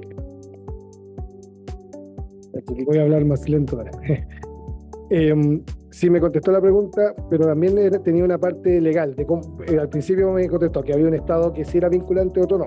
Depende de dónde, sí, que en Minas sí es vinculante y o sea, depende también de la ley estadual, sí, el otorgamiento. Pero en el caso, por ejemplo, en el ejemplo que me daba, hay un soporte técnico para apoyar al comité a tomar una decisión. Pero si aún así técnicamente daría la posibilidad de otorgamiento y el comité de todas maneras se opone, ¿la autoridad está posibilitada para no otorgar el derecho? ¿Qué importante es la opinión del comité legalmente? Olha, o órgão outorgante, ele pode, tá na prerrogativa dele, é decisão dele, evidentemente, mesmo o comitê sendo contrário, por exemplo, à outorga, ele emitir uma outorga. Existe, não? É óbvio que esse órgão vai correr risco. Risco de quê? Do Ministério Público entrar com uma ação contra ele. Logo de cara, assim, nem esperar acontecer alguma coisa. Logo de cara, só por ter emitido uma outorga para aquele empreendimento, que teve uma manifestação de um comitê de bacias contrário, só por isso ele já vai. Doutora, me corrija se eu estiver errado, não é isso? Já dá para fazer. Abrir um questionamento. Abrir pelo menos um procedimento, né? Que pode evoluir para uma ação civil pública ou não. Mas, volto a dizer, é arriscado, é um risco muito grande para o órgão gestor tomar uma decisão à revelia do comitê. Tá? É arriscado. Volto a dizer, até porque a gente tem bastante elementos para provar o sim ou não. A gente não fala sim ou não politicamente. Não é uma decisão, porque é do partido tal, não sei o quê, então é não. Não, aqui não tem, lá no comitê não tem isso. Lá no comitê é condição técnica. Tem ou não tem água, se tem qualquer retirada nova. A gente tem uma lógica lá também, que a gente tem um pouco, essa visão, né? Uma empresa que já está na bacia PCJ, ela já está no problema, ela já vive o problema, ela já conhece o problema, mas toda empresa precisa crescer, né? Eu sou economista, empresa que no capitalismo, empresa que não cresce, mora. Então, um pedido de aumento de vazão dessa empresa vai ser visto de uma forma um pouco mais ou um pouco menos exigente do que um novo empreendimento. Entendeu? Um novo empreendimento, aí sim vai aumentar. A não ser que a gente consiga lá naquelas condicionantes que a gente diz, né? Sim, desde que, aí você começa a exigir do cara, ó, trata o esgoto do município tal, faz uma represa lá, entendeu? Que às vezes, para ele, na conta que ele faz da compensa, né? Por estar próximo da região metropolitana, por estar próximo do mercado consumidor, ou porque está próximo de fornecedores, por alguma razão econômica, ele vai preferir mesmo pagando esse custo, tá? Mas a gente estuda ali nos detalhes para saber os impactos. Perfeito? Por favor, amigo. Eu tô gostando disso, tá, gente? Eu fico aqui a noite inteira, tá? Hello? Yeah. Hola, Rodrigo. Mi nombre es Rodrigo Sangüesa, de la Dirección General de Aguas también de Chile. Justamente varias de las preguntas que ha planteado el Nico están asociadas a la etapa en la cual hoy día Chile se encuentra, que es transformar de una gobernanza donde hay solamente unos actores que no conversan con nadie, y que ha sido un poco forzada por la situación de sequía que hoy día tiene el país, 10, 14 años. Delante lo conversábamos con la gente de Brasil. Entonces, dentro de las preguntas que nosotros ya hemos tenido con muchos de los actores del territorio es hasta dónde el proceso es vinculante, hasta dónde se toman este tipo de decisiones. Por un lado, para el financiamiento, porque como usted bien dice, bueno, esto es casi, entre comillas, un poco voluntario, y hace una semana atrás nosotros comenzamos con la discusión del presupuesto del Estado. Y a este director, el sectorialista le pregunta, bueno, en los consejos de cuenca, ¿cómo esto se financia? Porque en definitiva, hoy día no está por ley. Pasa a ser una actuación prácticamente de voluntad en avanzar hacia una mejor gobernanza. Entonces, la pregunta es, en Brasil, ¿cuál es hoy día la mirada del Estado para financiar correctamente los consejos de cuenca y el desarrollo y la vocación de estos, ya sea para efectos de la calidad, de la cantidad, etcétera? Con el Nico hemos conversado que, y también con otras personas que trabajan con nosotros, que tienen que ser resultados que sean concretos y aterrizados en el territorio. Por ejemplo, aguas subterráneas, conocimiento, obras, infraestructura hídrica, etcétera. Y también con una planificación en el tiempo. Usted hablaba de 7.000 millones, no sé si eran dólares o reales, pero esto es para una cuenca. Cuando uno esto multiplica en todo el territorio de Brasil, para nosotros también es muchísimo dinero. Entonces, ¿cómo hoy día Brasil en específico lo está validando? Porque también para nosotros va a ser una respuesta que en algún momento también vamos a tener que entregar. Hoy día decimos, bueno, podemos conversar en la mesa técnica con la gente de agricultura, que van a poder orientar los fondos que ellos tienen en sus fondos concursables hacia las cuencas que avancen con los consejos. También nosotros tenemos por ley hoy día un fondo que tenemos que nutrir de recursos para efectivamente poder avanzar en la gestión hídrica. Pero también nos interesa esto porque, claro, la mirada es, tenemos que avanzar en gobernanza, en una gestión distinta, pero ¿cómo financiamos esto? ¿Y cómo lo hacemos perdurable para que los usuarios no se aburran? Y agradezco también de pasada su entusiasmo, porque en definitiva esto es lo que nosotros estamos potenciando con nuestra gente. Conocemos usuarios antiguos en las distintas regiones del país que son muy motivadores, pero también hay otros que son detractores de esto. Y eso también nos interesa conocer cuál es tu experiencia, cuál es el camino. Son 10, 20 años, ¿cierto? Nosotros hoy día estamos recién iniciando. Y cuando decimos que estamos enfrentados al cambio climático, la verdad es que decimos, bueno, vamos 14 años atrás y no hemos tomado las medidas correctas. Eso, estimado. Pedro, me ajude. Não, gente, esse é um grande desafio, né? Grande desafio que nós estamos vivendo aqui também com muito avança. A gente chama aqui a passos de caranguejo, um para frente e dois para trás, né? Aqui no Brasil nós estamos aí no debate já de alguns anos do tal do marco do saneamento, né?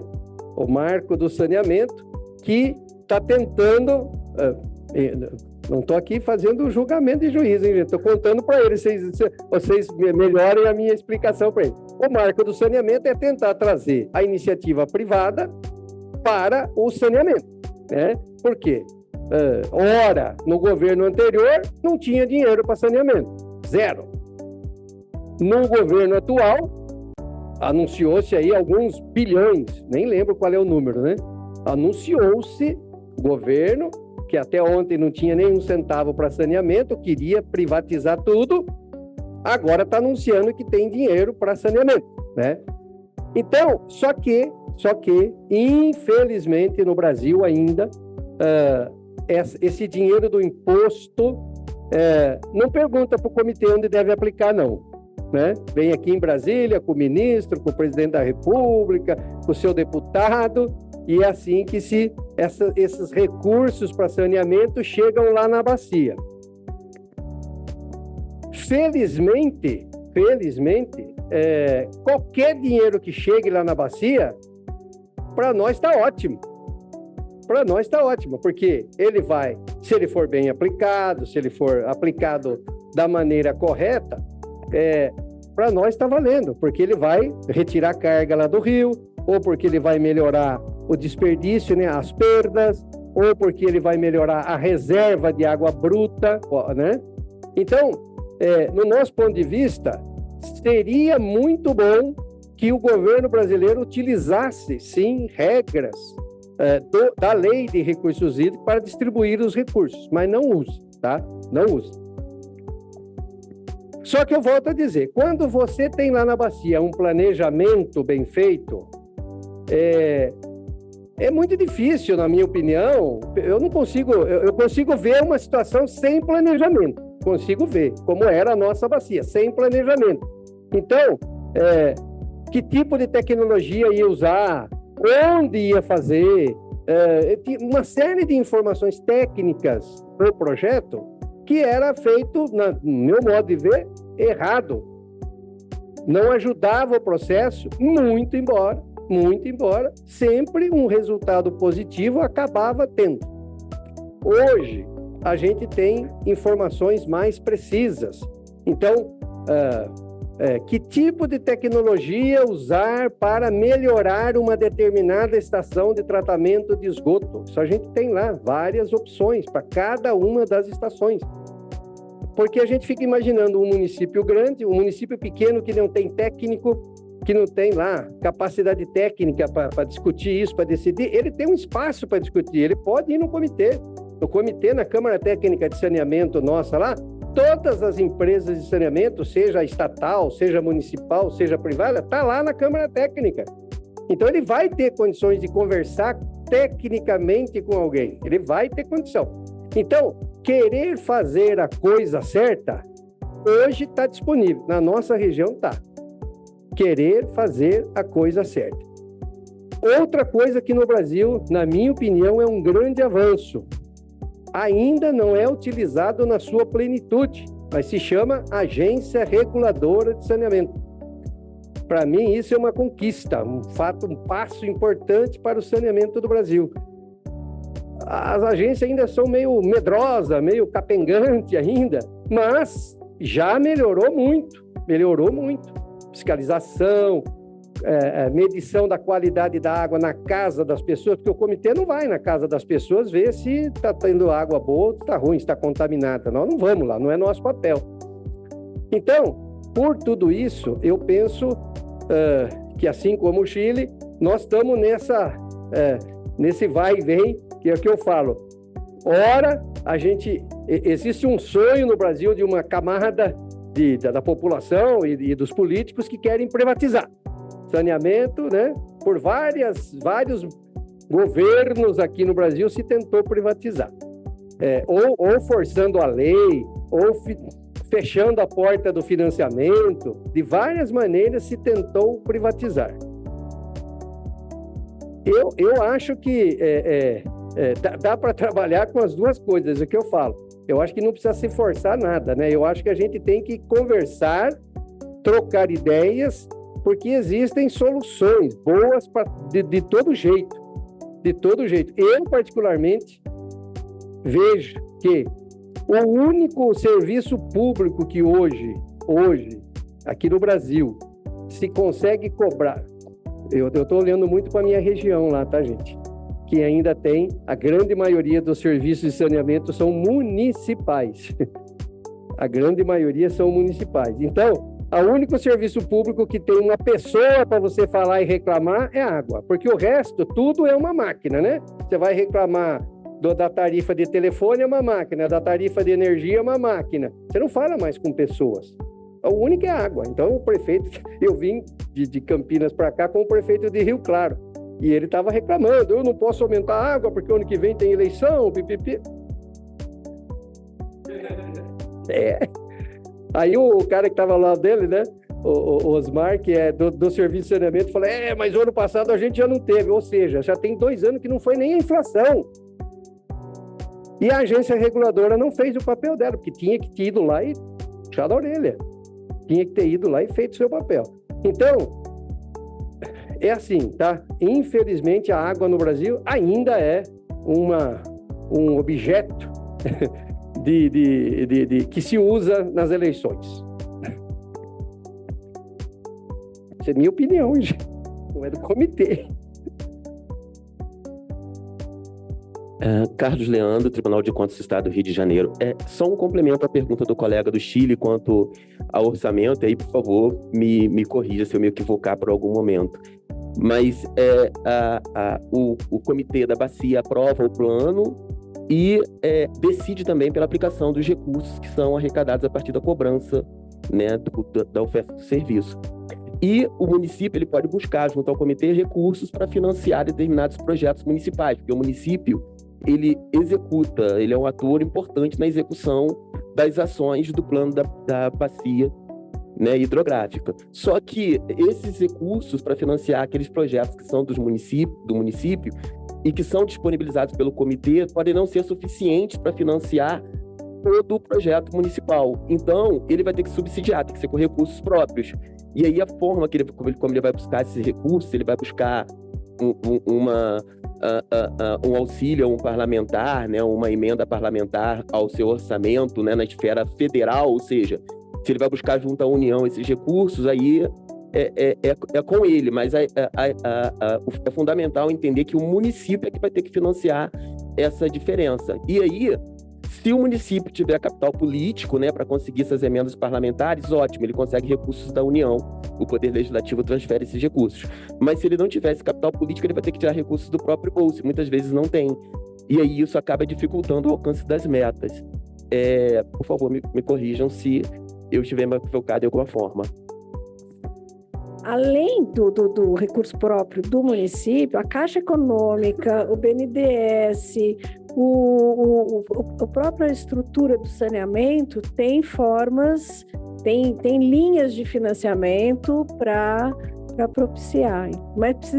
Mas o município precisa conhecer, saber o que tem e o que ele pode procurar, tá?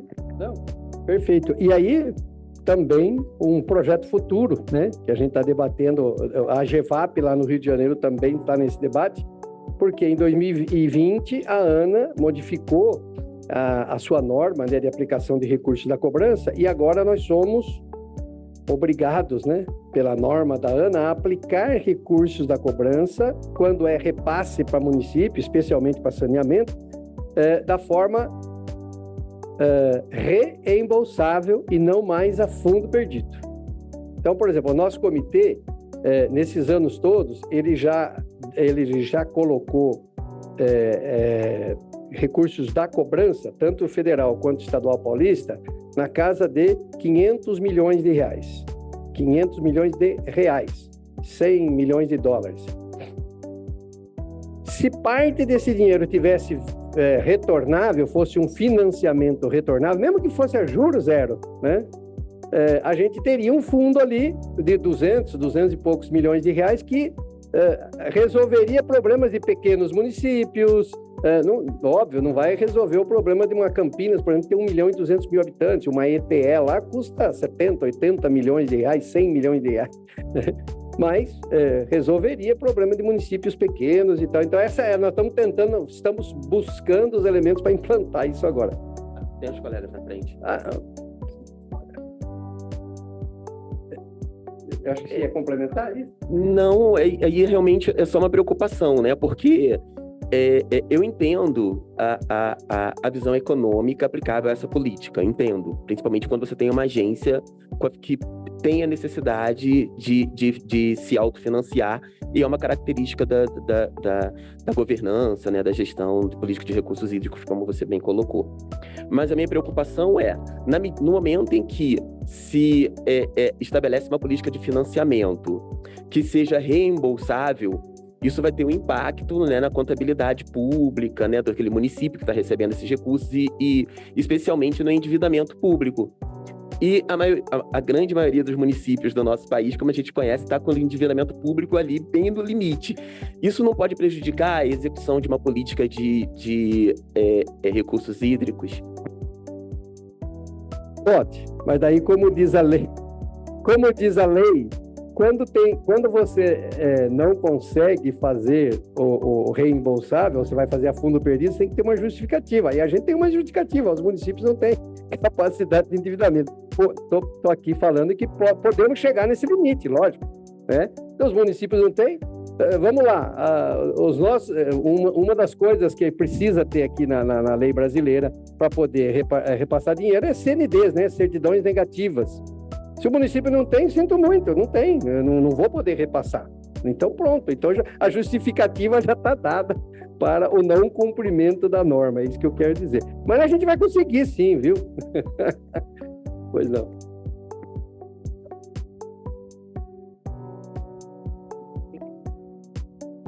Lavínia Fragoso, Ministério Público de Alagoas. Na verdade, são duas perguntas relativas à cobrança. eu queria saber inicialmente como é que funciona a distribuição dos valores que são dos recursos que são arrecadados com a cobrança entre as 3 bacias. E a pergunta subsequente é se existe um fundo estadual de recursos hídricos, para onde vai esse dinheiro, ou vai para uma conta única e depois repasse, enfim. Se fosse possível, dar um painel geral de como funciona na prática a cobrança. No caso nosso lá, do PCJ, nós temos as 2 situações. Nós temos a situação da cobrança federal, em que o dinheiro vem para a conta única do governo federal, é contabilizado na ANA e o dinheiro repassado integralmente para a bacia. Eu gosto dessa palavra integralmente porque isso era o nosso maior mito. Lá em 2006, né, quando a gente instituiu a cobrança. A gente morria de medo que não ia voltar o dinheiro para a bacia, mas volta 100%, tá? No caso paulista, tem o Fundo Estadual de Recursos Hídricos de São Paulo e a cobrança vai então para o fundo. E aí como é que se opera? O dinheiro, 10% desse arrecadado vai para a gente, lá para a agência, que é o nosso custeio, tá? 10%. Na lei federal é 7,5%. Lá em São Paulo é 10%. E os outros 90%, que são recursos de investimento, eles ficam lá no fundo estadual. Só que os contratos que vão ser feitos lá são todos eles por deliberação do comitê. O comitê delibera, olha, FEHIDRO, está aqui, esse dinheiro aqui nós fizemos uma seleção pública aqui na bacia, né? A gente chama uma deliberação de hierarquização, é o nome. A gente não fala seleção, a gente fala hierarquizar, né? E aí a gente manda para o FEHIDRO. Então, daí ele só faz aquilo que o comitê determinou ou decidiu que tinha que fazer. Ok?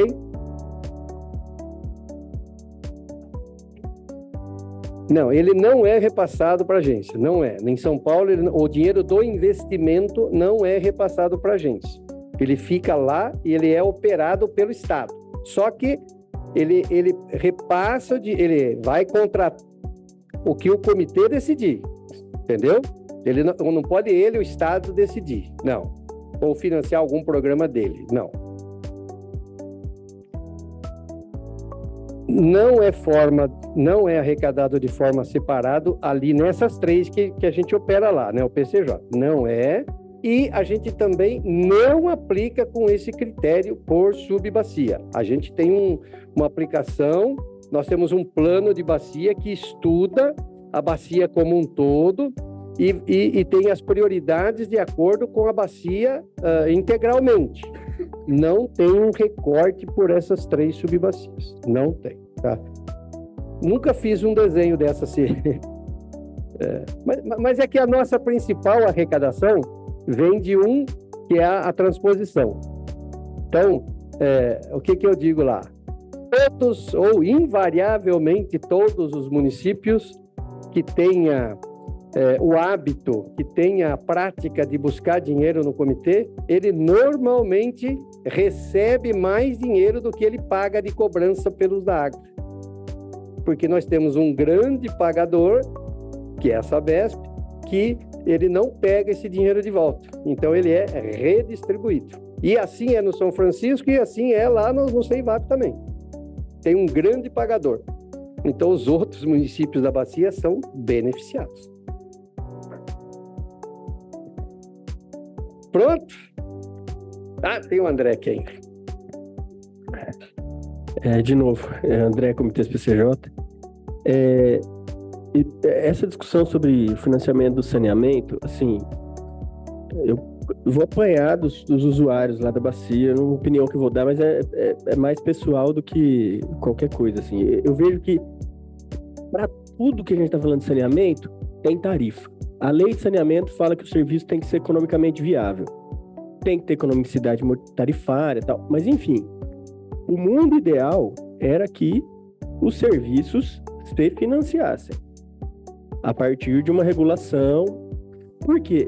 E esse mundo ideal precisa acontecer em algum momento, porque o dinheirinho suado da cobrança, ele tem um monte de coisa para ele ser aplicado.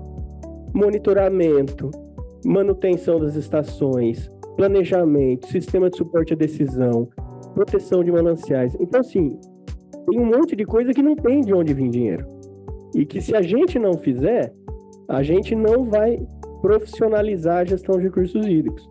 Então, em algum momento, os sistemas vão ter que tomar uma decisão de se vão continuar financiando um setor que tem tarifa, resíduo sólido tem tarifa, até drenagem está previsto tarifa. Então, assim, a gente vai ter que tomar uma decisão em algum momento se de fato a gente vai fazer gestão de recursos hídricos. Se a gente investe 80% do recurso da cobrança em saneamento, a gente nunca vai evoluir na gestão de recursos hídricos, no planejamento, em tudo. Enfim, mas esse é o posicionamento de, eu vejo assim, coisa para a gente discutir daqui a uns 10 anos. Vamos começar a pensar agora, porque senão a gente vai simplesmente, olha onde a gente está aqui hoje. Isso aqui chegou na excelência que é hoje, porque a gente está investindo um dinheirinho lá da cobrança, tem outros recursos também, de uma maneira muito efetiva. A gente foi ver que, sinceramente, que aula de instrumentação ali. Eu li aquilo assim, um exemplo de como se trata com eficiência o uso do recurso público, com um cuidado na acurácia do que você está fazendo no campo. Enfim, então é um posicionamento assim, que eu acho que a gente precisa começar a pensar sobre isso em algum momento, sob o risco de sempre ficar buscando o que a gente vai fazer de gestão de recursos hídricos no Brasil, né? É que essa fase já chegou no Rio de Janeiro com o evento das concessões. É a Adriana Bocaiúva, sou do Comitê da Baía de Guanabara. Isso já chegou no Rio de Janeiro com as concessões, porque o Ministério Público no Rio de Janeiro argumentou que uma vez que as concessões prevêem, né, os desembolsos, os compromissos, né, o tempo que aquelas concessionárias devem levar para entregar todos aqueles compromissos ali listados, não cabe aos comitês investirem nas áreas e no serviço que foi objeto de concessão. Então, hoje, para o comitê, os comitês fluminenses, né, o da Baía de Guanabara, que tem toda a sua área objeto já de concessão, nós só podemos entrar aonde a concessão não chega, né? Então, basicamente, saneamento rural, construção de biodigestores, quer dizer, eu acho que o futuro já chegou lá para o Rio. Então, eu desejo esse futuro a todos, porque eu concordo plenamente com o que o André falou. Perfeito, é isso mesmo, onde tem concessão já, né? Já rateou lá o custo e tal. A não ser que seja financiamento retornável, né? Aí sim, o fundo perdido lá, a gente já teve lá também essa situação em que uma concessionária queria recurso, nós falamos, não, a fundo perdido não, né? A fundo perdido não. A Sabesp, por exemplo, é a fundo perdido não, porque, né, já tem... Mas enfim, é isso. É um debate bem interessante. Mas com retorno... E se tiver juros ainda, o comitê pode deliberar assim, ó, para quem for concessionária vai ter juros, talará. Quem não for, entendeu? Pode. Tá na regra. Tá na regra, né, Osman? Mete. Então fala. Não? Tá bom. Doutora, o pessoal não tem mais pergunta. Ufa, que bom, porque me colocaram em cada saia justa aqui. Meu Deus do céu. Sabe que essa...